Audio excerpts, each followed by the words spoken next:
ఒక డాక్టర్ గారు సర్జికల్ నైఫ్లు కొనుక్కుంటే సాధారణంగా ఆపరేషన్ కనుక్కుంటారు. కానీ తన బిడ్డలు భార్యని చంపేయడం తర్వాత ఆత్మహత్య చేసుకోవడం అన్నటువంటిది అసలు చదువుకున్నాం మనం, ఒక స్థాయిలో ఉన్నాం.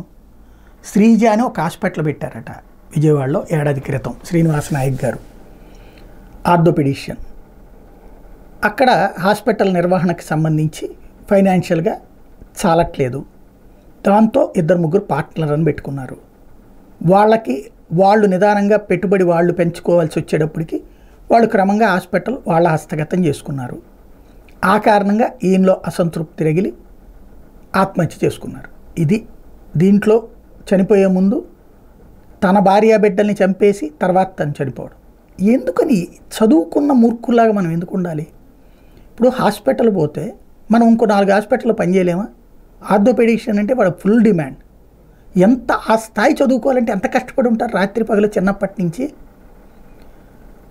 ఇప్పుడు జీవితం అన్న తర్వాత ఒడిదుడుకులు అనేది ఉంటాయి. ఒక పై స్థాయి కింద స్థాయి, బతకలేని పరిస్థితి కాదు కదా. మనం చనిపోవాలని నిర్ణయించుకున్నప్పుడు లేదా ఇట్లాంటి ఘాతుకానికి పాల్పడేయాలని నిర్ణయించుకున్నప్పుడు గుర్తుపెట్టుకోవాల్సిన అంశం ఏంటంటే, మిగతా మనకంటే తక్కువ ఉన్న వాళ్ళతో కంపేర్ చేసుకోండి. మన దగ్గర పనిచేసిన సిబ్బంది కంటే మనం బెటర్గానే ఉన్నాం కదా, లేదా అడుక్కు తినేవాడి కంటే మనం బెటర్గానే ఉన్నాం కదా, లేదా ఇంకొక గుమస్తాగా పనిచేసే వాళ్ళకంటే మనం బెటర్గానే ఉన్నాం కదా. ఓ 2 లక్షలు సంపాదించుకోలేరు నెలకి, దాంతో బతకడం అలవాటు చేసుకోవచ్చు కదా. పోనీ ఒక ఆర్థోపెడిషియన్ చక్కగా సంపాదించుకోవచ్చు. కానీ తను ఆత్మహత్య చేసుకోవడం, ఇది ఎవరికైనా చదువు రానటువంటి వాళ్ళకి కౌన్సిలింగ్ ఇవ్వాలి. ఇప్పుడు చదువుకున్న వాళ్ళకి కౌన్సిలింగ్ ఇవ్వాల్సిన పరిస్థితే వింత.